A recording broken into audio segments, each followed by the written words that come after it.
खुरुमजरी north window TV ने संदोक्चरिबा news analysis में ताबिरिबा पुमनमपु अहानबा मक्कदा तराम नोक्चरी ngasi imphal da phongkiba maruoiba pauche singda kari karamba maruoiba headline sing yauribage haibudu khana nainabagi damakta aikhogi studio se lengsinduna leibire mingoina panjarabada oja wangkhemcha samjai chief editor KANGLEIPAKKI MEIRA oja bo hama makkada north window ki maikai de taram nokchari oja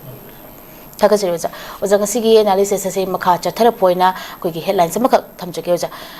SGPO anan hatpada chenabani haiba ama NIA na fagat khre moirangda irang hawraktuna total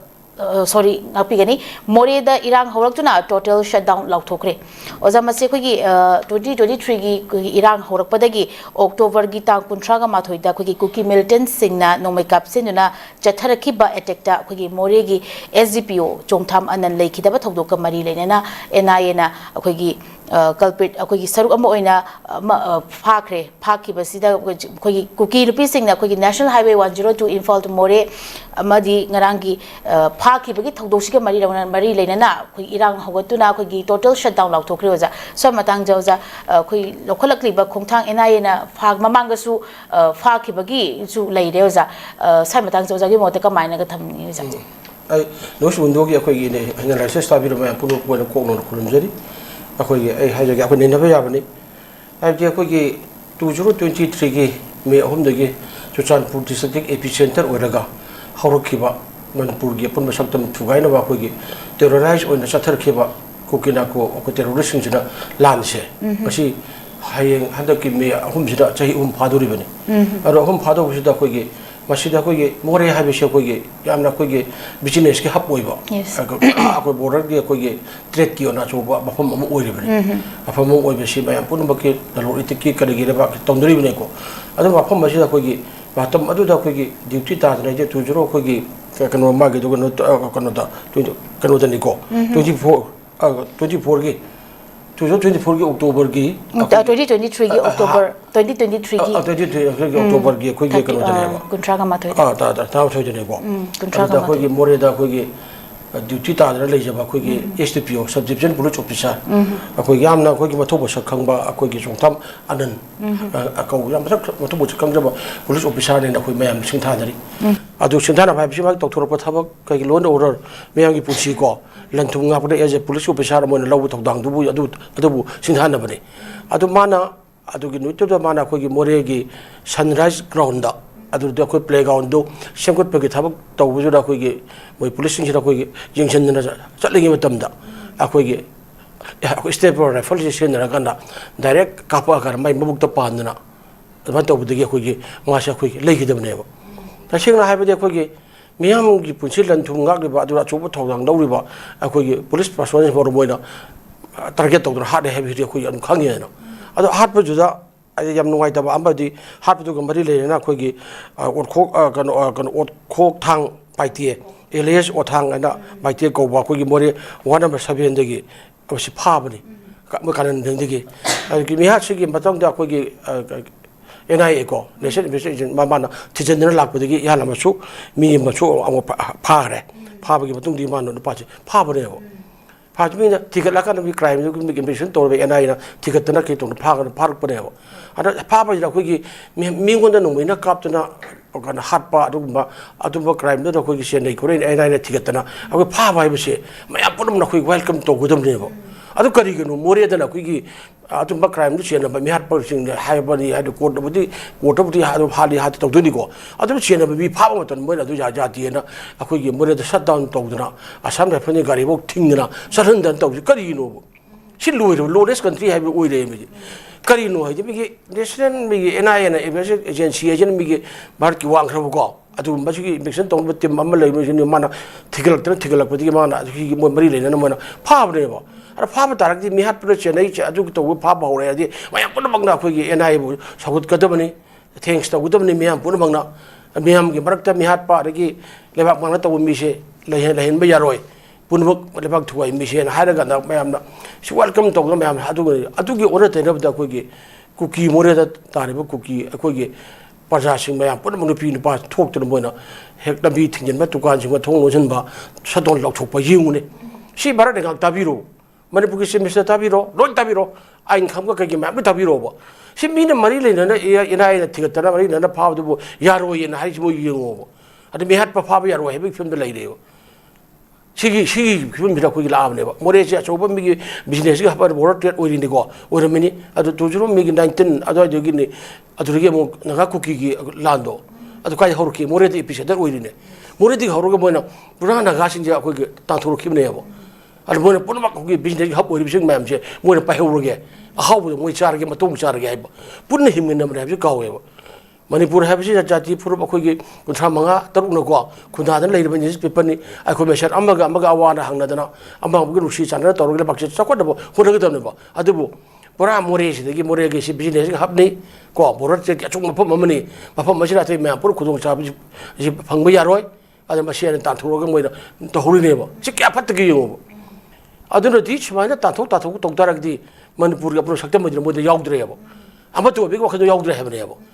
ma adu matung chage adu maru hun to ke matung ji mogi oye haibane ba aduna masi akogi yamna sumdabani ya adu masi gi sumdabani haibisi gi akogi plus point ma lai se bharat langa khangbiro bo mi hapra chene haidana adu gi tawduna akogi thigatara pharabdo adu phab yaro ban takhul abne ba adu ri jing ba bharat ki sandari ba koi ain mayam sing se bai kai khumdari bra yingbiro manipur ki simisa khangbiro atak khangbiro bharat ki prime minister khangbiro president khangbiro ko union home से खंबीरो सिनी अखोई cookie अखोई अखोई नुसीना cookie अखोई हिमिनेसिनो एमतनी को cookie लोनो अखोइना इलेगेट इमेगेट नि hybrid को अखोई लोनो बरगे मणिपुर इंडिजिनस ओय मयाम दो अदो अखोई पुन नुसीना हिमिनेसि हाइबनेबा अदो नतन अखोई सेपरेट इमिग्रेशन तांगनी फॉर्म ऑफ यूनियन तो सेमगनी कुकी सिगे लेल ओय थंगनी अदुगी तालेना मन थुगान होनर पनेबा अदन भारत गा जेंबिरो कादन लाले करा सुमी हाइदो मी एनाइ न मी अदु वाट थिजन तौरगा मे फार बा बिहार पग चेन बरग फादना कोट ताइ तौदुरी दरे को अदु तौ यारो ए सतन तौरु येंगोबा अदु नि मनपुर थुगाइ बि कना नो हाइबि सेंगा दुम ता अपनत्रबो अदन मनपुर की मिनिस्टर खंबिरो कोकी गे ओइरबा कोइ एमएलए सिंग को लेबिरबा को हा इंटेलिजेंस सिंग लेइरबा लोइमक अखोइ खंबिरो अदन अखोइ इनि कमोटी अमना मनपुर थुगाइन बा भारत थुगाइन होनबा रेगमा बना लाइजे मी हारपा मे पुन बक्तो मरि लेनबा कोइ फारक बा मतम आइ फांगो कोइ वेलकम तो गुदमनेबा अदुग लो कोट लेरि लो कोट वाइ लगाना अचुम बेचार फंगार मागी मरांगी मतुंगिना दादी पिबा मरा लेतिर हेगा थाथोक पिरबा kada मोक्साइ पुजिर तिनबा सिनेबा लेरिसे अरु हुजुक्ति कोइ मे हार फाबा यारोयना मोरे जे मिगी एसटीपीओ मिगी आमना बथु बथु खंजग्रबा कोइ कनो अमनेबको चोंथाम अनन हरिसे यम नुवाइते मतम मदर मागे पोको मपार ममि त मपि तादना मतम मदुग सिमेसन हाइगिबो नंना सक्की वासक मैम दो कमाइ तौरे गानगा बयुनि रोज लाइक मुंथिन पोबोप त मैना स्ट्रेपर दा फन आ दा कापागा हात्रि ने अरु जिंगो मसे अदन मोरे ददि बाइते पुलिस लेबे यारोय अब तौरु यारोय अब यारोय ता थोरि ने बाइजे सि लोरे अदन इंडिया गवर्नमेंट सो अखोगी ओइरे फिल्म सिरदि अखोगी ना कनो पेनबी दिरबरा हाइतार मनपुर के प्रजा मियाम नंगौरिबा मरेबा के मरम तम नंगौर लेरिबा को अरगे से मनंग तम हिंग मंगमद्रिबा मिहातिना हादिबा yum kai mai tharuk to se leiba ma ha pro refugee oina अरगे तो ओइना लेरिबा बे पुन बक्से ngasi boro boro langna sahi ahum pharak pasok do lochen ben hom ngamde adar ma dodi narendra modi prime minister yengbu nongai bra penbi rabra अरे कोई ये मारे के union home minister कोई ये अमिशा पेनबी रबरा डिफेंस मिनिस्टर राजन पेनबी रबरा डिफेंस तो ngambra bayam do achi ashi उता हंबियो अजो सिनी अखोना हुजि ओरिसे अजो एलाइना तौरैबा थागलैबसे याम थागनिङाइनि अजो अखोइ मसी आई यामना कनो वामबी वेलकम तौजै थागलि अजो सुम्बा बिहार फाब यादि हैना बन तखलकपसिदि को यामरा चुमदबने हबसे मरत लंगा खंबिरो अदो खंबिरो खंगगने अचुम्बा थबक तौबियो मनपुर अखोइ ओइरबा मनपुर मुथत होने बमांग ओरिबसिजे मसे कनानो हाबो दुम खंगे हेबसिम आइ थमजगे जा मथक दमु लाक्जगे जा अथुबदा NRC पांथोकनबा जालियारोंग union na takshin kre oza masi hoje khoi gi illegal immigrants sing se khandokta kari gumba khoi gi tham khoi gi khandokta na thamki ba sina lamdam asigi khoi gi demography da khoi gi akaiba kaya pirak padana tana yellow furup singi tunglap chat yauna political gi hek khoi gi kai haini khoi gi land ownership cultural identity atamna singna ba macha ama oira kadaurim ni haiboza masi matang da khoi gi jalarong gi union na phungdor koi matung ina khoi gi manipur da kanglon kaina changsilakliba sing amadi mitok khandokpa gi thoram khoi gi thintadana akan ba mong da yaning da phungdokpa ga loina khoi gi 1951 da yumfo moduna atubada national register of citizen koi NRC chana na ba thabak pai khalu haibegi wafam takshala ilguza samatam je koi prajam ya masu law ne leiram ne oza wafam thambi oza matam kui regi mamang de gini akoda to ri besiko akoda habiti akogi manipur habiti jum mama par matam da jum du gi akoi achengba mi kana kana no khangalesi aduna ko manipur sira ko gi atopati illegal immigrant ma ma ko gi sanction mu sanction khra duna ko gi madi jundang bu europani na illegal immigrant oibina ako indigenous people kambuna ako mare bak nu shijri ba mare bak kai be ro har mu adu oide ba mare indigenous people natab ni na adu ko illegal jo sanction re masi kamai sanction bagi gesi kamai na hangi hai batam da Bharat अमसुंग Myanmar अखोगी लोनरी बातई बाकी border purring से मसी ngasi फाउर अखोगी लेबा अनिसि ओइना अखोगी border से सर्वे तौरगा final अखोई दिमाग ज गम खैदो लेसो कर ngasi बा अखोगी फेंसिंग खादा दना अखोगी लेरियो फेंसिंग खादा दना लेबनिना म्यांमार गी बांग्लादेश गी तो पुनुमा सी इलीगल इमिग्रेंट मैम चंसिले ड्रग कारबार तोवा आम जरा दंगई ला लोन को मकन मकन तंगो या पुनु बखिना मणिपुर से संसिल लगर मोइना पता जा सिन करे हाइ बसी कोई खंगा बने मसिना करिनो हाना डेमोक्रेसी इनबेलेंस ओइकले अग खंगुदर मी गी मसिंग जे हेंगले आई हाना पांडा बने तानिंग मरो मैम चो ममांग की ओरे एक्स मिनिस्टर बिरेन अगरबन अगरेनो मान अपना मान हाइ रबिनो होय हाइ पॉपुलेशन कमीशन के सेन तोवर सिलु चंगिंग रे अरुगा जुम की खंगुर हेंगलकपा सैटेलाइट मैपिंग दा उबु बतमदा यादा खंगुदर होंगदा हेंगलकपा मैम बेदबा अरे मामा ओइबि अमना चाहि अंगांग चामा मेरा पोकलपि फिल्म दला लाइबा मोय ओइरेसे होय अदना मसिना अदु मयाम जाम मसिना कोइ कजोई मिगी मौसागी अकदोगी कोइ मणिपुर से चिंगनो नापन क्वेश्चन बन हाइरेनि नो असंग मानतना अदगी लमलगे साउ सेक्सिंग थनना लेदबा अदु याम नुगाइबा नेशनल एयर कंडीशन हाइरेबा सासु साबा सादबा इंजु इंगदबा अदुम बहाम लेन मणिपुर चकिबदे इंडिया की मेरदे लाकबा हानिंगदे ना हाइरेनेबको अदु पूर्वक से वन अदु इलीगल इमिग्रेंट मैम न चंगिंग गिबदगी उमंगजे पाछन कोक्तो है 10% तोरेको अरे की पोपी थगले पोपी थादर तो मैम कानी सुंदर पोपी थग मैम दो खंग खंगना कोइ हुदुक तंग लेदा मुइ करा तंगनो तापाकी मी अमतना अधिक सी अमता ती बचमतना अकोइ पोपी थाब्राबा वो यंग सी मैम जो लेरे सी मैम जो लेरे को तम दिले गिदे मना जरा जरा जरा बडे हेंगल एबी मिसिंजे हेंगल पति कदोरे अदुनगदि मोय कदे मोय दम तकोगी अतोप मोगी लेन लम पिबिरो होय हाय हाय ताखलेबा अदु कदोरे सेपरेट एडमिनिस्ट्रेशन तौरे अरे खुलाई पाइबा तोंगान तोंगान आउटफिट ग्रुप क्या लिंखले निखलगा कोइ मणिपुर गवर्नमेंट की जा मिशन बता नोइना कापना हाकल एले यो मोय तारीफ फंगनेना अदुने द्रो जर्मन रोड काइंड मोय समीदो ना लेना मोय गी ले लमनी काइनगा कुकी लेन काइना थेत थेतलता कोइ थमीदो मोयना पर गानो यंग लेनी कुकी लेन मोय साइन बोर्ड थगलैनिना सी असु यंग लेनेबा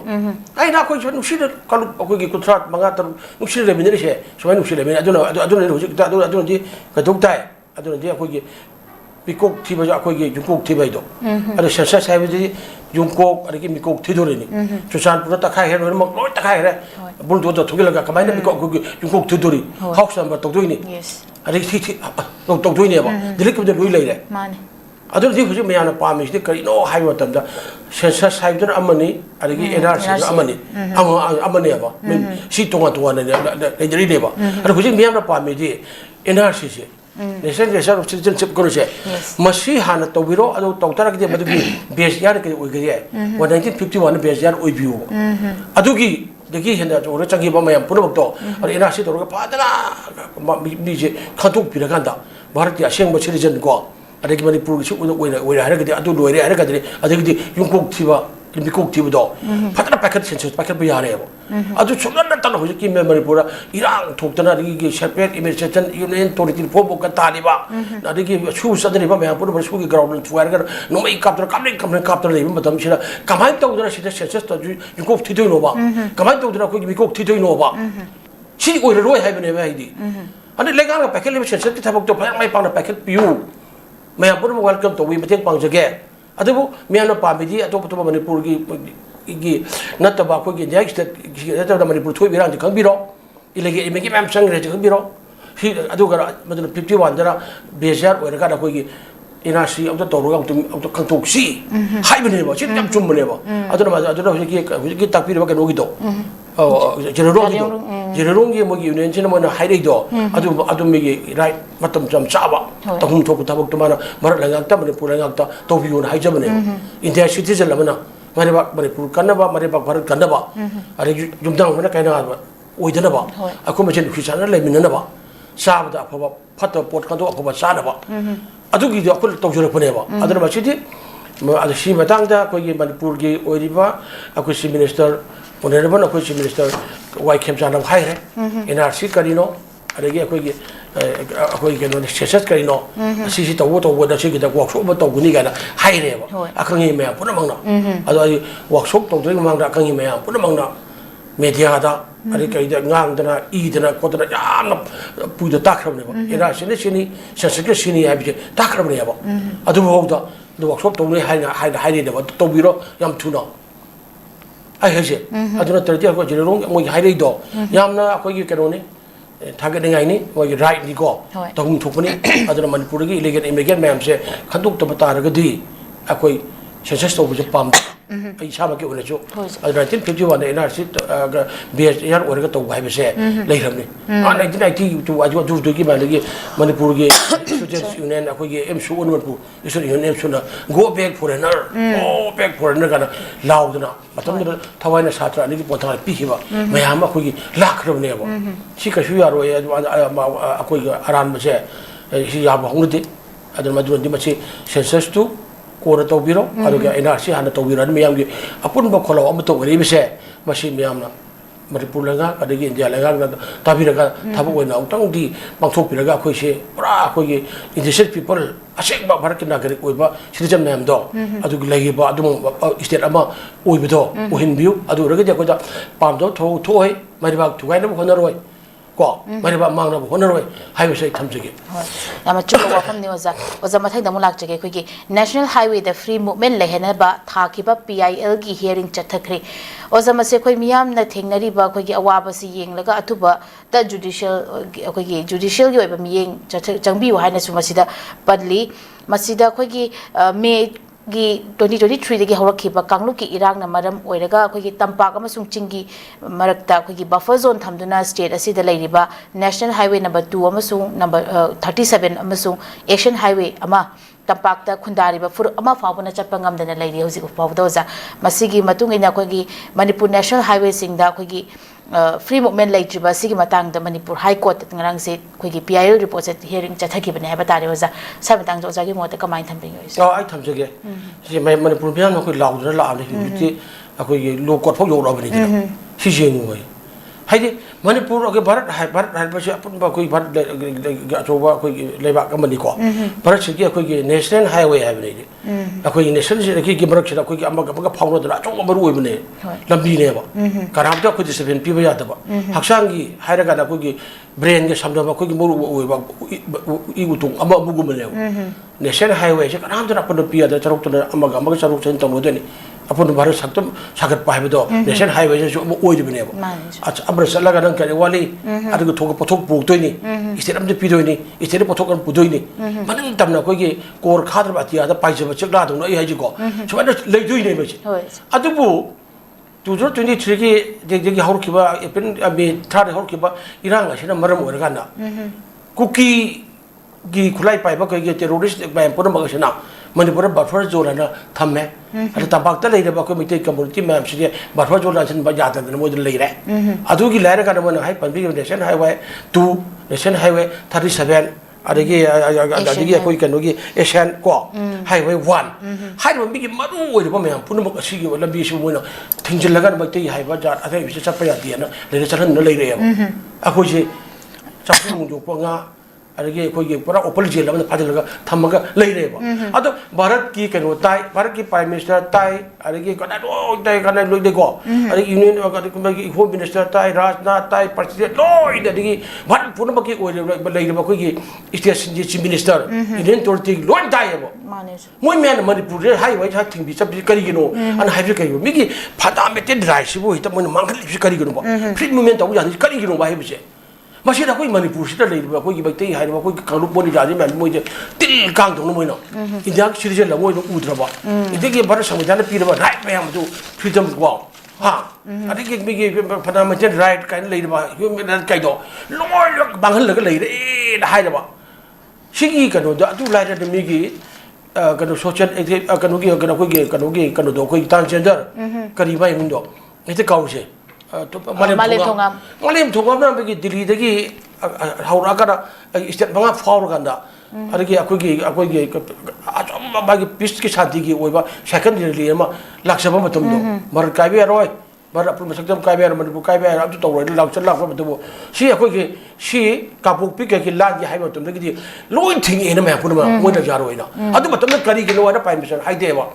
ꯃꯤꯒꯤ ꯁꯥꯏꯀꯤꯂꯤꯁ ꯃꯤꯒꯤ ꯃꯥꯗꯝ ꯊꯣꯡꯉꯥꯝꯅ ꯁꯥꯟꯇꯤꯄꯨꯔ ꯆꯠꯆꯕꯗꯣ ꯃꯔꯩꯄꯥꯛꯀꯤ ꯂꯝꯗꯝ ꯐꯥꯎꯗ ꯆꯠꯆꯕꯗꯣ ꯅꯣꯏꯅ ꯊꯤꯡꯉꯤ ꯀꯩꯅꯣ ꯍꯥꯏꯔ ꯌꯥꯔꯣꯏ ꯍꯥꯏꯗꯅ ꯚꯥꯔꯠꯀꯤ ꯄ꯭ꯔꯥꯏꯝ ꯃꯤꯅꯤꯁꯇꯔꯅꯀꯣ ꯑꯗꯒꯤ ꯍꯣꯝ ꯃꯤꯅꯤꯁꯇꯔꯅ ꯂꯥꯎꯈꯤꯕ꯭ꯔꯕ ꯁꯤ ꯌꯦꯡꯉꯣ ꯁꯤꯗ ꯌꯦꯡꯕ ꯃꯤꯡ ꯀꯔꯤꯅꯣꯕ ꯑꯗꯨꯅꯗꯤ ꯑꯩꯈꯣꯏꯗ ꯃꯅꯤꯄꯨꯔꯒꯤ ꯃꯃꯥꯡꯗ ꯑꯣꯏꯈꯤꯕ ꯆꯤꯐ ꯃꯤꯅꯤꯁꯇꯔ ꯍꯧꯖꯤꯛ ꯑꯣꯏꯕ ꯆꯤꯐ ꯃꯤꯅꯤꯁꯇꯔ ꯍꯧꯖꯤꯛ ꯄꯥꯏꯕꯤꯔꯤꯕ ꯃꯌꯥꯝ ꯑꯩꯈꯣꯏ ꯃꯟꯇ꯭ꯔꯤ ꯃꯟꯗꯣꯟ ꯃꯌꯥꯝ ꯄꯨꯝꯅꯃꯛ MLA ꯃꯌꯥꯝ ꯈꯟꯕꯤꯔꯣꯅꯦ ꯚꯥꯔꯠꯀꯤ ꯂꯩꯉꯥꯛꯅ ꯑꯩꯈꯣꯏꯅ ꯌꯦꯡꯕ ꯃꯤꯠꯌꯦꯡꯁꯤ ꯀꯔꯤꯅꯣ ꯅꯦꯁꯅꯦꯜ ꯍꯥꯏꯋꯦ ꯐꯥꯎꯕꯗ ꯑꯩꯈꯣꯏꯅ ꯆꯠꯄ ꯉꯝꯗ꯭ꯔꯕ ꯑꯗꯩ ꯆꯥꯅ ꯊꯛꯅꯕ ꯄꯣꯠꯁꯦ ꯊꯥꯎ ꯊꯨꯝ ꯄꯨꯁꯜꯂꯤꯕ ꯃꯌꯥꯝ ꯄꯨꯝꯅꯃꯛꯁꯤꯁꯨ ꯁꯦꯀ꯭ꯌꯨꯔꯤꯇꯤꯅ ꯆꯌꯣꯜ ꯁꯥꯔꯒ ꯉꯥꯛꯇ꯭ꯔꯒꯗꯤ ꯆꯠꯄ ꯉꯝꯗꯦ ꯑꯗꯨꯅ ꯃꯩꯇꯩ ꯗ꯭ꯔꯥꯏꯚꯔ ꯑꯃ ꯊꯧꯔꯒ ꯆꯠꯄ ꯉꯝꯗꯦ ꯍꯥꯏꯕ ꯂꯩꯔꯤꯕꯅꯦꯕ ꯁꯨꯃꯥꯏꯅ ꯇꯧꯔꯤꯁꯤ ꯁꯤ ꯇꯧꯔꯤꯁꯤꯗ ꯁꯨꯃꯥꯏꯅ ꯇꯧꯔꯤꯁꯤꯗ ꯑꯩꯈꯣꯏꯒꯤ ꯆꯤꯐ ꯃꯤꯅꯤꯁꯇꯔ ꯑꯗꯒꯤ ꯃꯟꯇ꯭ꯔꯤ ꯃꯟꯗꯣꯟ MLA ꯃꯌꯥꯝꯅ ꯈꯨꯄꯥꯛ ꯈꯣꯏꯔꯝꯗꯅ ꯑꯁ ꯚꯥꯔꯠ ꯅꯔꯦꯟꯗ꯭ꯔ ꯃꯣꯗꯤ 2047 ꯕꯦꯁꯤꯛ ꯚꯥꯔꯠ ꯑꯣꯏꯔꯅꯤ ꯅꯔꯦꯟꯗ꯭ꯔ ꯃꯣꯗꯤ ꯃꯦꯔꯥ ꯃꯥꯞ ꯃꯦꯔꯥ ꯕꯥ ꯅꯪꯅ ꯑꯩꯈꯣꯏ ꯀꯟꯕꯤꯔꯤꯅ ꯑꯗꯨꯝ ꯂꯩꯔꯤꯁꯤ ꯀꯔꯤꯒꯤꯅꯣꯕ ꯑꯩ ꯍꯪꯉꯤ ꯆꯤꯐ ꯃꯤꯅꯤꯁꯇꯔꯅ ꯐꯥꯎꯅ ꯑꯩꯈꯣꯏꯒꯤ ꯀꯩꯅꯣ ꯆꯠꯄ ꯃꯇꯝꯗ ꯑꯩꯈꯣꯏꯒꯤ ꯀꯩꯅꯣꯁꯦ ꯖꯤꯔꯤꯕꯥꯝ ꯆꯠꯄꯗ ꯀꯌꯥꯝ ꯋꯥꯅ ꯆꯠꯀꯦꯕ ꯃꯤꯒꯤ ꯂꯩꯕꯥꯛ ꯃꯄꯨ ꯑꯣꯏꯔꯤꯕ ꯆꯤꯐ ꯃꯤꯅꯤꯁꯇꯔ ꯅꯣꯡꯗꯥ ꯂꯥꯏꯔꯦꯡ ꯄꯥꯈꯪꯒꯤ ꯁꯥꯏꯑꯣꯜ ꯑꯣꯏꯔꯤꯕ ꯆꯤꯐ ꯃꯤꯅꯤꯁꯇꯔ ꯈꯦꯝꯆꯥꯅ ꯀꯩꯅꯣ ꯆꯠꯄ ꯃꯇꯝꯗ ꯃꯁꯥꯒꯤ ꯂꯝꯕꯤ ꯆꯠꯄ ꯃꯇꯝꯗ ꯌꯣꯝꯗꯅ ꯃꯤ ꯁꯦꯀ꯭ꯌꯨꯔꯤꯇꯤ ꯃꯌꯥꯝ ꯌꯣꯝꯗꯅ ꯑꯩꯈꯣꯏ ꯀꯩꯅꯣ ꯐꯤꯌꯥꯔ ꯄꯤꯀꯦꯠꯇ ꯌꯥꯎꯔꯤꯅꯤꯀꯣ ꯑꯗꯒꯤ ꯀꯅꯥꯒꯤ ꯀꯩꯅꯣꯒꯤ ꯂꯣꯏꯅꯃꯛꯁꯤꯗ ꯌꯥꯎꯔꯤ ꯆꯠꯂꯤꯅꯦꯕ ꯂꯣꯏꯅꯃꯛꯁꯤꯗ ꯑꯦꯝꯕꯨꯂꯦꯟꯁꯀ ꯌꯥꯎꯗꯅ ꯈꯣꯠꯇꯅ ꯆꯠꯂꯤꯅꯦꯕ ꯑꯗꯒꯤ ꯌꯦꯡꯉꯨ ꯑꯗꯒꯤ ꯑꯩꯈꯣꯏꯒꯤ ꯁꯦꯅꯥꯄꯇꯤ ꯆꯠꯄ ꯃꯇꯝꯗ ꯀꯌꯥ ꯋꯥ ꯆꯠꯀꯦꯕ ꯆꯠꯅꯤꯡ ꯇꯥꯅ ꯆꯠꯄ ꯉꯝꯕ꯭ꯔꯕ ꯑꯗꯨꯅꯗꯤ ꯑꯩꯈꯣꯏ ꯃꯤꯁꯟꯗꯤ ꯀꯩ ꯑꯣꯏꯒꯗꯒꯦꯕ ꯁꯤꯐꯥꯎꯗ ꯑꯩꯈꯣꯏꯅ ꯃꯁꯥꯒꯤ ꯂꯝꯕꯤꯗꯐꯥꯎ ꯐꯖꯅ ꯆꯠꯄ ꯉꯝꯗꯕ ꯑꯗꯒꯤ ꯍꯧꯖꯤꯛ ꯐꯥꯎꯕ ꯑꯩꯈꯣꯏꯒꯤ ꯕꯐꯔ ꯖꯣꯟ ꯍꯥꯏꯕꯁꯤ ꯑꯩꯈꯣꯏꯒꯤ ꯂꯧꯊꯣꯛꯇꯗꯅ ꯂꯩꯕ ꯑꯗꯨꯒ ꯑꯩꯈꯣꯏꯒꯤ ꯁꯦꯟꯁꯤꯇꯤꯚ ꯖꯣꯟꯅꯤꯒ ꯍꯥꯏꯕ ꯆꯤꯐ ꯃꯤꯅꯤꯁꯇꯔꯅꯁꯨ ꯁꯤ ꯁꯨꯃꯥꯏꯅ ꯆꯍꯤ 3ꯁꯤ ꯊꯝꯃꯛꯏꯅꯦꯕ ꯑꯗꯨꯅꯗꯤ ꯍꯧꯖꯤꯛ ꯑꯣꯏꯔꯤꯁꯤꯗꯤ ꯀꯩ ꯍꯥꯏ ꯍꯥꯏꯕ ꯇꯥꯔꯦ ꯑꯩꯈꯣꯏꯒꯤ ꯚꯥꯔꯠ ꯂꯩꯉꯥꯛꯅ ꯑꯩꯈꯣꯏꯁꯦ ꯑꯗꯨꯛꯀꯤ ꯃꯇꯤꯛ ꯍꯟꯊꯅ ꯌꯦꯡꯉꯤ ꯚꯥꯔꯠ ꯁꯪꯕꯤꯙꯥꯟꯅ ꯄꯤꯔꯕ ꯑꯩꯈꯣꯏꯒꯤ ꯃꯌꯥꯝ ꯄꯨꯝꯅꯃꯛ ꯁꯤꯖꯤꯜꯂꯒ ꯄꯤꯔꯕ ꯔꯥꯏꯠ ꯃꯌꯥꯝ ꯀꯩ ꯃꯌꯥꯝꯗꯣ ꯂꯣꯏꯅꯃꯛ ꯑꯩꯈꯣꯏ ꯀꯥꯟꯅꯕ ꯐꯪꯍꯟꯗꯦ ꯑꯗꯨꯅ ꯂꯣ ꯀꯣꯔꯠꯇ ꯆꯠꯂꯒ ꯇꯧꯔꯛꯏꯁꯦ ꯑꯐꯕꯅꯤ ꯀꯣ ꯀꯣꯔꯠ ꯍꯥꯏꯕꯁꯤꯗꯤ ꯃꯤꯒꯤ ꯃꯈꯥꯏ ꯅꯥꯏꯕ ꯅꯠꯇꯦꯀꯣ ꯑꯆꯨꯝꯕꯒꯤ ꯋꯥꯌꯦꯜ ꯑꯗꯨ ꯂꯩꯗꯣꯏꯅꯤꯀꯣ ꯑꯗꯨꯅ ꯃꯁꯤ ꯂꯥꯛꯏ ꯑꯩꯈꯣꯏꯁꯤ ꯋꯦꯜꯀꯝ ꯇꯧꯋꯦꯕ ꯑꯗꯨꯅ ꯑꯩꯈꯣꯏꯒꯤꯗꯤ ꯃꯅꯤꯄꯨꯔꯒꯤ ꯂꯩꯉꯥꯛꯇꯤ MLAꯁꯤꯡ ꯑꯗꯒꯤ ꯆꯤꯐ ꯃꯤꯅꯤꯁꯇꯔꯒꯤ ꯑꯣꯏꯔꯤꯕ ꯃꯌꯥꯝꯁꯤ ꯃꯅꯤꯄꯨꯔ ꯃꯤꯌꯥꯝꯒꯤ ꯅꯨꯡꯁꯤꯗꯕꯅꯤ ꯍꯥꯏꯕꯗꯨ ꯎꯠꯂꯦ ꯃꯁꯥꯒꯤ ꯃꯔꯝꯗ ꯃꯣꯏ ꯆꯠꯄ ꯉꯝꯖꯗ꯭ꯔꯦ ꯃꯤꯌꯥꯝ ꯆꯠꯄ ꯉꯝꯍꯟꯗ꯭ꯔꯦ ꯆꯍꯤ ꯀꯌꯥꯅꯣ ꯅꯨꯃꯤꯠ 5ꯅꯤ ꯅꯠꯇꯦ ꯆꯍꯤ 3ꯅꯤ ꯉꯁꯤ ꯐꯥꯎꯗ ꯑꯩꯈꯣꯏꯒꯤ ꯑꯣꯄꯜ ꯖꯦꯜꯗ ꯐꯥꯖꯤꯜꯂꯒ ꯂꯩꯔꯦ ꯀꯦꯁ ꯁꯔꯛ ꯅꯨꯡꯗ ꯌꯣꯛꯄ ꯁꯥꯗꯣ ꯑꯗꯨꯃꯥꯏꯅ ꯇꯧꯗꯅ ꯂꯩꯔꯦ ꯑꯩꯈꯣꯏ ꯀꯔꯥꯏ ꯅꯨꯡꯉꯥꯏꯕꯅꯣ ꯑꯩꯈꯣꯏꯁꯨ ꯆꯠꯅꯤꯡꯉꯤꯅ ꯅꯨꯡꯉꯥꯏꯅꯤꯡꯉꯤꯅ ꯂꯣꯛꯇꯥꯛ ꯄꯥꯠꯀꯤ ꯐꯖꯕꯒꯤ ꯌꯦꯡꯅꯤꯡꯉꯤꯅ ꯑꯩꯈꯣꯏ ꯀꯧꯕ꯭ꯔꯨꯒ ꯍꯧꯔꯛꯐꯝꯗꯣ ꯀꯥꯔꯒꯤꯔ ꯇꯧꯕ ꯉꯝꯖꯔꯤꯕ꯭ꯔꯣ ꯊꯥꯡꯖꯤꯡ ꯆꯤꯡꯗ ꯑꯩꯈꯣꯏ ꯆꯠꯄ ꯉꯝꯃꯤꯕ꯭ꯔꯥꯕ ꯑꯁꯤ ꯃꯣꯏꯒꯤ ꯕ꯭ꯔꯖꯕꯤꯅꯥꯈꯣꯏꯅ ꯇꯧꯕꯕ ꯕ꯭ꯔꯖꯕꯤꯅꯥ ꯕꯣꯟꯗꯣ ꯇꯦꯔꯣꯔꯤꯁꯁꯤꯡꯁꯤꯅ ꯑꯩꯈꯣꯏꯒꯤ ꯂꯥꯡꯒꯣꯏ ꯆꯟꯗꯅ ꯆꯪꯕ ꯌꯥꯗ꯭ꯔꯦꯅ ꯍꯥꯏꯕ ꯃꯣꯏ ꯌꯥꯒꯗ꯭ꯔꯕ ꯑꯩ ꯍꯥꯏꯗꯤ ꯑꯩꯈꯣꯏꯒꯤ ꯏꯄꯥ ꯏꯄꯨ ꯍꯧꯔꯕ ꯑꯋꯥꯡ ꯀꯧꯕ꯭ꯔꯨ ꯁꯨꯄꯥꯂꯦꯝꯕ ꯀꯨꯟꯗ ꯑꯍꯥꯟꯕꯀꯣ ꯊꯥꯡꯖꯤꯡꯒꯤ ꯂꯩꯕ ꯃꯌꯥꯝ ꯄꯨꯝꯅꯃꯛꯁꯨ ꯂꯣꯏꯅꯃꯛꯁꯦ ꯁꯤꯗꯕꯨ ꯌꯦꯡꯉꯨꯅꯦ ꯁꯦꯀꯨꯂꯥꯔꯤꯖꯝ ꯙꯔꯃꯗ ꯃꯤꯆꯤ ꯃꯈꯥꯏ ꯅꯥꯏꯗꯦ ꯍꯥꯏꯅꯕ ꯂꯥꯎꯔꯤꯕ भारत ऐसे सिक्योरिटी सब धर्म दे मिचम कह रही है मैं इपाई को हरफम को चंगी है याद रे बा अदर मो तुमिन ले अदर अखोई चीफ मिनिस्टर सिंह को मयाम मा को ओइबा मयाम सु को अई अखु हुजु ओइदि बसु सि फजना उत हायो बा ए मिस्टर प्राइम मिनिस्टर आई वा हंजगे न करियो अखोई नेशन हाईवे चप मंद्रे बफर जो लेरे रेस जो लेरे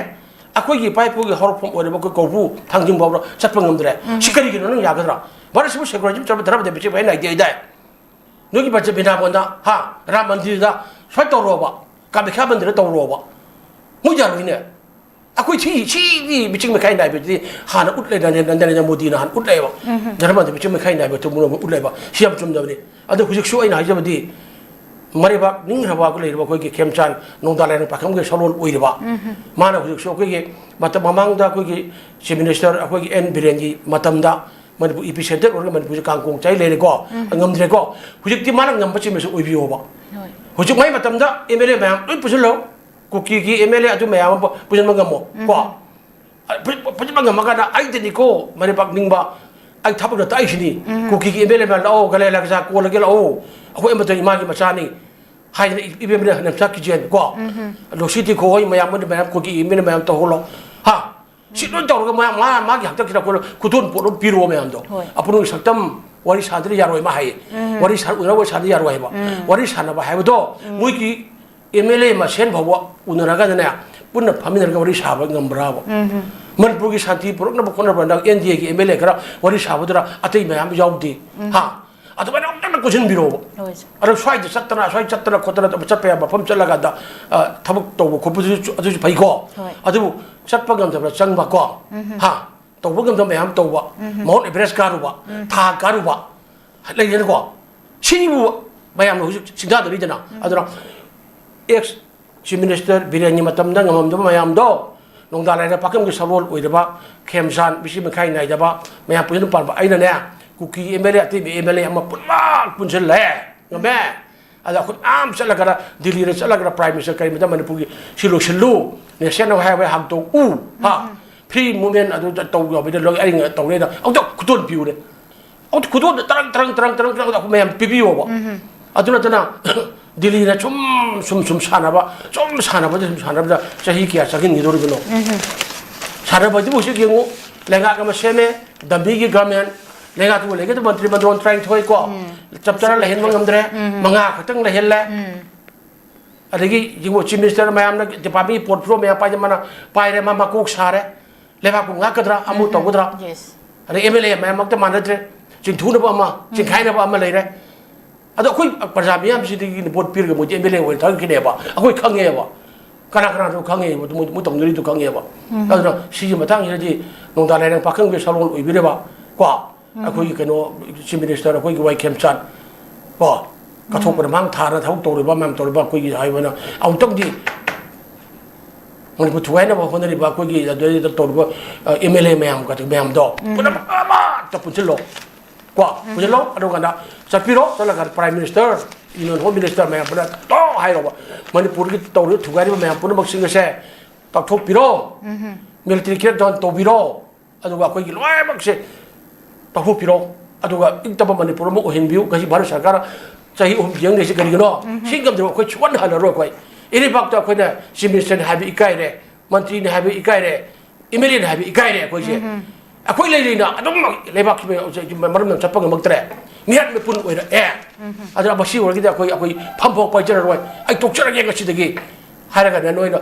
लोइ लबोन थमगे तो क्याम थमजोनो थमबिरो गाना अदवाइना इचम थोंदो हाइबो ngam ba changyeba अदर भाई ngमंगने थाजे अदों तारे पाकिंग सरोर ओइरबा अखोइ खेमसान निंगु हांगचरे ओनेरबन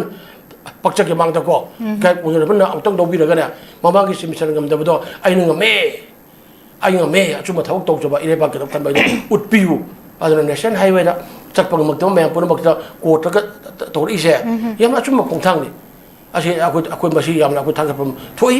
अदर मसागी मरन चपग ngमद्रबा मसागी जुमदगी कोंथोंग लाना चपग ngमद्रबदो हाउ थमदो म्यांमार की दुसिमी उरम बांगसा चुकी दो तई मा हाउ रेस अदु थमिगा रिदो अदु बगे समाना ब थमई ने अखोइ तौरिसे हेदुगा द माय मसाई मयुम अदु के समाने बा अदु मसी ओहिन बिगिनो लेगा लेरी सासल लेरी लेबा के रुचु रुचु लेबा ने अखोइ पुन्ने हिमनगनी पुन्ने सामिनगनी पुन्ने नुसिमिना अमत ओइना लेबिगनी अपुन भारत काइबे रोय अपन भारत काइबे मणिपुर की स्काई अपन भारत काइबे चमने कन बार होनबिरो चिन आइटम दिनिंग याम चुम मफम नेजा अजा मथंग दा खो लाकचगे असेंग बा चुम पाउ खंगन न बा पांडमदा DIPR गे fact check official Facebook page हांगदोखरे ओजबसी खोगी हजौजगान चलिबा वायरल दगी सोशल मीडिया हैंडलर्स सिंग ना खोगी अरानबा पाव मदी तोंगाना मरम ओइरगा खोई मसिल गे मरकता खोगी चमम नबा पोहनदुना इंग तप मदी चौखट लमजिलदा कायरकनबगी मचाक अमा ओइबा सिगुंबसी गाक्थोकनबगी दमकता अखोगी DIPR ना सिगुंबा फैक्ट चेक पोस्ट अखोगी ऑफिशियल फेसबुक पेज मा हांगपसे यामना फबा खोंथांगने हाइबा हाइनिंग ओजा सरतांग ओजा कमाइन थमिनि याम थागेने आई हाइजगे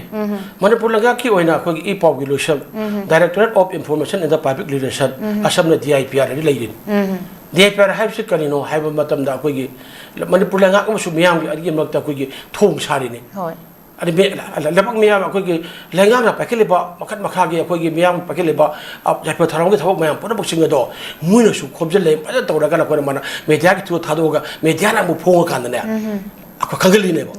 अरे अखोगी पाउचे तौचे लेबक मियाम लंबी चप यादरे अदु फतरे कोतरे पाउचे सिना तौरगा लेबक ताहलगा ना अदु अफब लंबी ओजोनेबो अला क्वादिगे बनुइबा Human Ministry of Information Broadcasting like you. City, which you pau is only. Pau, telephone, a kite lay. PTV group and later. PTV from the Kaitui, Kaidori, like Hagi Sambra Mona Kadori, have you pau, power later. I do don't DIPR, so I could link the lady. At the boat. Garang, when the DIPR, Facebook column, no stop door. I do the I could have taken a name. Taken a name, see, I could get AI Juni. Huh? Subtok pa lehin ko ari subtok lehin ba ado manipur ki 2023 ki hori ba si mak da ko ki pap da ba ko ki fake news ko social media ta kai tori ma pun ba kira irang hori ba ko le tori ma pun ba singa se jingchen ni ba pu pa da le ki ado DIPR ngarang ba tor chabe jam thingbu ai ko khan ta re hai ba mang ba ta ko ro ba khan ta re hai ba ado hai ba ya ja li ado bo thingko thengna ngarang moina ko gi mo da adu gi launch to gi ba se yam tha ga ngai ni ari gi conversion gi shin da ba अरे मयक सेंगदबा बेसदेस ओइबा पाउ को थागतना अम तो मैं पुन मसे मधु control तौरगा सिना चुमनी सिना चुमदमनी सिना खाना हारगा फजम खगनबा थबम अखोगी लखलखनेबो अदो DIPR उजी young मतम अमके DIPR उजी DIPR जी डिस्ट्रिक्ट खुदिंग दा DI ओना डिस्ट्रिक्ट इंफॉर्मेशन ऑफिसर लेरमे हुजकती चिंगी के लैंडमार्क से डिस्ट्रिक्ट इंफॉर्मेशन ऑफिसर हम लेतरे डिस्ट्रिक्ट बगे पाउ दो पूरा का अखोगी मैं पुनः फंगे पाउसे सिंह पीब गंबगे दो लेतरे ममिंगदगी ओना होजक DIO डिस्ट्रिक्ट इंफॉर्मेशन ऑफिसर सो तमिलोंसु ओइरसु उखुल ओइरसु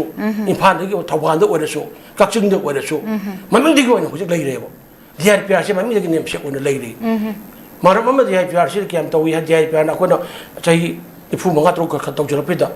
पाउचे सिंह इनो पाउगी इलेक्ट्रॉन जे कटिंग तोई अदुगे इरको मतम दगी मरी रे थारागा दा अदगी पाउ इरको मतम कटिंग तोई थारागा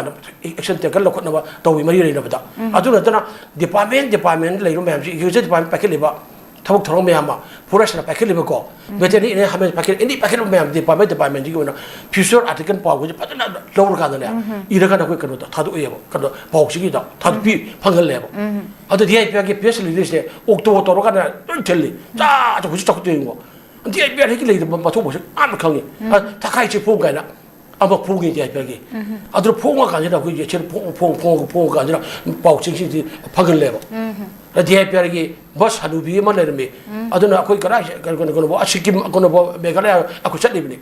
अदुम डिस्ट्रिक्ट चला पाउ से पूरा का डिस्ट्रिक्ट अमगे कमाय तो लेरी लबी थों कजौरी हाबा का तौदुना बेस कत के टूर बचा चल तरो याम DIPR म लेबगी काना बसे लेरमे हुजि टिक चोप रुप त लेबो चामन रे सकल बजु सिदा सकल बा हुजि इंफॉर्मेशन टेक्नोलॉजी ना आ योरो मतम सिदा DIPR रिजिंगो DIPR से ने हुजि बस का लेरमे हमजे परमिशन तुंगा दा आसर गुजे हनुबी बस ममांगी अखो चलदरबा तुजुरो अदु मतम दे लेरिबो सी लेरिबो अदो ngara di DIPR ना याम थेंगना अखोगी मेकअप थोलक्तना ngara di अखोगी मोगी फेक अखोगी गुनो अखोगी पेज अमा अखोगी हांगतोक्तना तोंतो आई साम यावजोरी आई यावजोरी अदो जर्नलिस्ट स्कीम करिनो कानागा पजना ताक्तना अखोगी याम माई मतम तागा सी करिनो अरे अखोगी करी लखोली के लखोली जर्नलिस्ट की दबतो लखोली पेंशन स्कीम करिनो का अरे पाउबिसी ने पीरे अखोगी अवार्ड की मतंग सी का दा लेयेबो on DIPR लेरे है कानु अदो मणिपुर की डिस्ट्रिक्ट खुदे मुदा लेरे बा DI ऑफिस कांगों सायरे लेतरे district information officer nam dai ore ba adu chik tu thoi ba I pong mayam pur tu phangduri si tawe na lei re ba adu hik su akoi gi chief minister gi meng sang bi ra ganda akoi chief minister chuk de chief minister na koi gi DIP pai bi rin hai tari ko adu jam si chakol ka tam ni DIP gi ore ba gi magi lei ba koi sta bot ba mayam adigi mari lei ba koi gi ko gi magi kuchu khulai adik lei na ko mayam tori mayam pa batam chuna da ba bona ba chi taw ra ga DIP si I pau gi ba sa kap da ko pi da ga ha mayam da phangan da forest department ba khali akoi pau chu thi ko ga jo ko इसको सब अकोई के investigation report तो भी को सिने सी तौरी अकोई के कोन social welfare सी तौरी का मुद थादो मेबो अदि रिपोर्ट इ गिदर कोत तौरो मेबो अदर अकोई ने JIPR चला गाना गसी पाउ गई ले गे हारगा JIPR फमगा अकोई ngai ले मेबो अर सिले गा खबर फोंग मेम दमु अकोई यहोली नेबो सी लो लेब खरे पुंग लेब खरे बुजी पुंग लेब हैबु जार नेबो अदर हुई लेदबा अनोबा director ha election director deputy director ko dai ba shari yang motu boje khang bajing ha ta angang sing ba ori phai ko adu bogi ba pang thona ha piu babung pha ba ko awat pritra ba ko ge department oyo ba I pau si lo tu e ko I pau si chap dek tu ko lu joi ni ko adu na ngarang ko launch to ki ba che yam nan phai adu ka ba do DIP ko ji le ba director ko ate ma ma gi ma pon ma na che ka na ba phang nu biu अरे मैं अदुना आइन हाइजबदो लंगा नमसु मियाम अनेगे मक्ता जुबा bridge थोग Sadhana I पाउ ओहिलबा JIPR नि अदु अजि सिरा कोगी no enemy no friend पाउ गी लंबीदा यकना मरुप लेति हेबदो JIPR ना थंबी लगांदा गाबेना पैखेलिबा थौरांग मयाम पुर बुचो JIPR गी थ्रू दिगे थिग लगा पाउ थादि के लगा थादु पिउ अदु अखोय पाउ छि थ्रू दा फगनसि होजि इलेक्ट्रॉनिक मीडिया न सला न बक सादि लेर मन अत्यदना अनि होजि जे सोशल लेर मिछि सा सोशल लेर जा लोय मक्सिले सोशल मीडिया लेर रामने बा आई सुमाइना आई हाइजगे फाइना ओजा मथंग लोशलक पसिदा खोइ ngasi se खोइ मेगी तांगमा मेदि खोइ सिमी सिंगी निमितना खोइ मफम क्यादा खोइ काइ खुमदबा खोइ लुक कयाना काइ खुमदबा उलगली ngasi निमिसे मफम क्यादा सु पालन तौरियोजा खोइ होजि होजि ओरिबा खोइ सिमी सिंगी निमिकी नुंगी वाहनतोक अदुगा हजिक ओइरिबा खोइ हजिक मतम असिदा सिमी सिंगी फिबम जे कमाइना करी ओइरियोजा लैंगाकना सिमी सिंगी याइफनबा करी करंबा थौरांग सिंग पाइखलिबगे कमाइना थंबिबा याइजा साइबतंग जो लशलकपजा ओजामतंग थंबि कनोने ngasi se ai samak so ke north window gi ko kuthang gi ai ya pa paujan ada simi gi dam ta ko gi simi simu ma gi phangon thoba rai ching pada phangmun ba simi simu mi mi ne tawgi da ba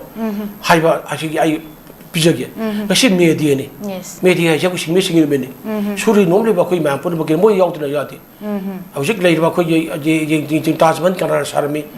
lal kila kana sai awak ba building kana lami thong kana semi ha maya pon ba ko ko gi simi singi ma ga tani ni simi yaw dra problem bisat pa ga mo ai ko na 징여들어 술이 놀리면 몇 번을 먹지 거기 뭐시 거기 야미까지 굽는더라 뭐기 방금 저거 라이트 빠져 방금 보내거든 아두고다 거기 석수 빨리 하 오조이니 아들 항비는 같이 시 아그 메디에 누면네 마펑 고정 랩 베티바 후트 못하고 빠른 다운들이 1886다 아거기 마치 가는게 USK 유나이티드 스테이트 아메리카들이 하우기 보네 아주기 뭐야 아주기 맞담들아 거기 해 마켓 거기 스코어라이나 아주기 뭐 하우기 보네 할 거는 어디 맞담들아 거기 싱비싱 시국도 그래도 많이 변화 거기 아주 뭐 싱비싱 거기 가르바보라 또 매am 싱비나 남들 손 봐. 아잉 전 보고 가연대비 랑내 비버. 아래 뭐기 방금 좀 구수면 방다바 학장 또 가면 한 먹더기 아쪽과 저기 이랑 뭐 하루 키베되게 싱미싱 하루 키베되게 아들아 야나도 싱미 따라 시기 게 아쇼기 너무 이 값을 리면 어 덕절리. 아잉 미친 좀 신나리 매암시지. 아들 그런다 TV 레박싱이라 바탕 선도록더나 아쪽과 거기 이후 어머 이게 신미신기 라이트 방금 그다음에 신고좀 하고 오히면에 아들 ngasi 파우를 랩더라 아들 하우라가는 게 뭐 메데 신미신기 놈이 라이비 응시버 아고 이라 뭐 라이도 다 이라 보다 당고 아주 뭐야 당고 헬로우바 하나 하도리 봐 응시버야 아주 만니푸르디 만니푸르가 랑고니 만니푸르자 그게 만니푸르가 강나 속에 신미신기 잡고나 봐 방금 도봐 받을 방나봐 가나 그게 레버 디파트먼트 가이래 아주 레버 디파트먼트 마밍 되고 있다며 Maming di kena infrastruktur kayak gimana ini gua, maming di kena tahu gua. Labor department na Manipur labor sih dah labor sih pilih bawa kucuman, ha, mau ya tu iskan adu kayak pilih dapat tahu dapat kayak macam apa. Padahal lep apa kan ya, waktu padahal implement tahu ngam dari lady. Simi क्या no Singh गाँव चतन ले सूम चाहूँ खंड ले मैं पुनः ले other मसीग बताना कोई मनपुर की लेबर डिपार्टमेंट लेबर लॉ का ले मैं पर तो कदौरी है जो फिर फजना कोई इन चंगेबा हुजकी जेगो सबू मखोंदा सिंगे में कैथेन थोंगों मैमदा सिमी मैम लेप मसाज पोट थांजरगे परेंग सेमांग तो ले रे सिदे तौजरगे सिमी मैम मपान तो ले राबने बचे अदर अखोई सिंगनी सिंगो कोई हंजन खबी यादे मागी पंगम थोपने अखोई राइट पागंगदबने सिंगनी लेबदगी अखोई ngasi चाखुटबा अखोई मालेम अमो ओइबा ngमेबा चाखुटबा अखोई इंडिया ओइनेगा हाइजे सिमी यौना सुमम नोइको अदर सिंगनी की राइट पर फंगदो ngasi मफम खुदिंगदा मालेम खुदिंगदा से अखोई मेदे सिंगनी सिंगनी बेन पंगथुई अखोई सिंगनी नुक्सिसी मनपुर लंगांग सुबरी रेनबा लेबर डिपार्टमेंट लेबर लॉ कई मलेरको मसी पुनमक्सिना पादर अदुगी कानबा अदुगी मैं पुनः दो कुछ सिंगनी सिंगदा फंगंदना को सिंगनी सिंग राइट ममो फंगलगाना सी ngamba ओइबिउ सिंगनी सिंग लाथुदरा सेन तो बिगनो हाय बसाई गछि मेदेगा मरी लेना सुरे नोमलेबा सिंगनी सिंग को अंगा वरिगा लबुक तो कुमदना को जो सबु खोरबो यावरै लौ जेरि बिजि बिजि जै खिबदो सेरों पादना हा इता था खोलगे सि सकत अदरि मैं पुनम लॉय तौरिबने नोमदना ले जुमदा लेबनी हाँ लुका लुकुप जुमदा लेब यावरी मतम लेरमनी सिंगनी सिंग मैमदना लेरे मैम पुनमक्तो मतमदे क्लास थाबला मी थाबला सिंगनी थाब नत्रो होइता हिंगमदा मेसिन थाखि वादने चखतपगी करप हौरपदि सिंगनी सिंग हना हौरप चखलपदि हुजन मेसिन मौ सिंगि वादनेबा अदरा कोइ सिंगनी सिंगबु नुक्सिजि अदुगा सिंगनी सिंग लांगना गुमसि मफंग थोबा राइट मैम पुनम सबचाना फंगनसि अदु मसिगि दंता मनपुर लगांगा सो अखोइ सबचाना पैकेट पियु मरी डिपार्टमेंट दो फजन फंक्शन तहनबियु हाइबसे आई थमजरी याम नुंगाइजे ओजा ओजाना चिनबा मतम क्या काइथोकपिदना नॉर्थ ईस्ट विंडो की न्यूज एनालिसिस सर याबितना मपुम फानबेगी दमकता ओजाबु हानिगाई तना थागतप फोंदोकचरी लोइना लोइना नॉर्थ ईस्ट विंडो टीवी ना संदोकचरीबा न्यूज एनालिसिस मतंग सलोशनजरी मियंग ताबिरिबा पुमना मपुम पसन खरमजे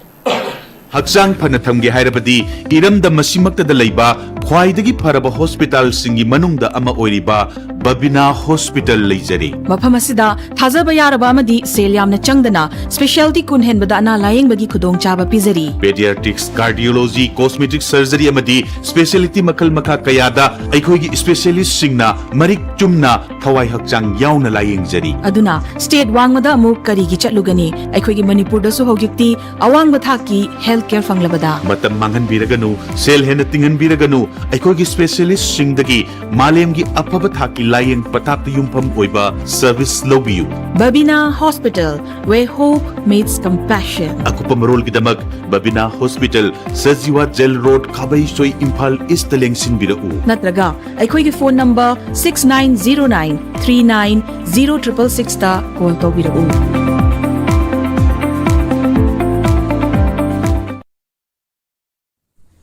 नर्स सिंगिदमक अचौबा अपॉर्चुनिटी अमा पुदुना लाक्चरी मदुदी हौजिक मलेशियाना इंडियन नर्स सिंगी ओइबा खुदोंग चाबा पीनबगिदमक मिडियंग चंगलकली वेस नर्सिंग लोइरबा चही अहुमदगी तादना एक्सपीरियंस लेरबा मियोइसिंगना खुदोंग चाबा असि लौबिहो खुदोंग चाबा अदुदी थागी ओइबा salary 1 lakh overtime incentive free accommodation ticketing अमसुंग लोंग टर्म वीजा असिना चिंबा खुदोंग चाबा सिंग असि फंगबिगनी अकुपा मरोल गिदमक मखादा पिजरीबा 7005273217 नत्रगा 7005063196 ता कांटेक्ट तौबिरउ नत्रगा अखोगी office north east window TV building हता न्यू चकुन रोड ता लेंगसिनबिरउ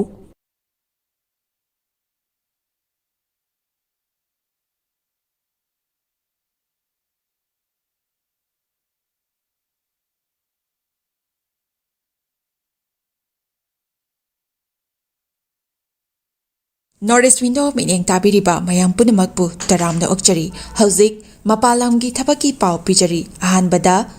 अथुबगी ओइना दुबईगी वेयरहाउस वर्करगी थबक कौरी हाइरिबा थबक असि एप्लाई तौबिनिंगबा मियोइसिंगना presentable and good communication skill लेबता नतना मसागी चही कुनमाथोइदगिना 38 फावबदा लेबा ओइबिगदबनी हाइरिबा थबक असिगी पिजरिबा खुदोंग चाबसिंग अदुदी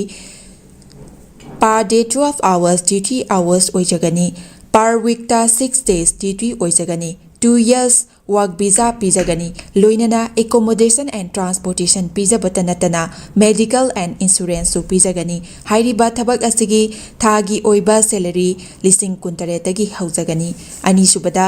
United Arab Emirates ke driver ki thabak kauri hairiba thabak asi apply to winning ba miyosingna Indian car license ka loinana Gulf ki license leiba oigadabani amasung basic English communication leigadabani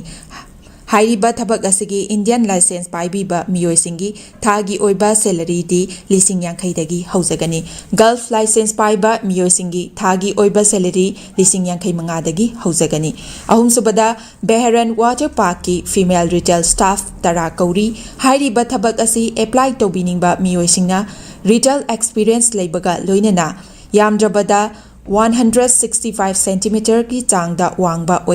oibigadabani thabak asi tauba miyoisingna piriba khudong chabasing adudi accommodation transportation aduga duty meal su pizagani hairiba thabak asi thagi oiba salary lising mauda taretagi haujagani Pamarol gidamakta 7005273217 natraga 9366230077 natraga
Hakchang phana thamge hairabadi iramda masimakta da leiba khwaidagi pharaba hospital singi manungda ama oiriba Babina Hospital leijari mafam asida thajaba yaraba amadi sel yamna changdana specialty kun henbada ana layeng bagi khudong chaba pizari pediatrics cardiology cosmetic surgery amadi specialty makal makha kayada aikhogi specialist singna marik chumna thawai hakchang yauna layeng jari aduna state wangmada amu kari gi chatlugani aikhogi manipur da su hogikti awangba thaki healthcare fanglabada matam mangan biraganu sel hena tingan biraganu aikhogi specialist singdagi malemgi apaba thaki layeng patapta yumpham oiba service lobiyu Babina Hospital where hope meets compassion akupa marol gidamak Babina Hospital Sajiwa Jail Road Khabai Soi Imphal East Lengsin birau natraga aikhogi phone number 6909390666 ta call tawbirau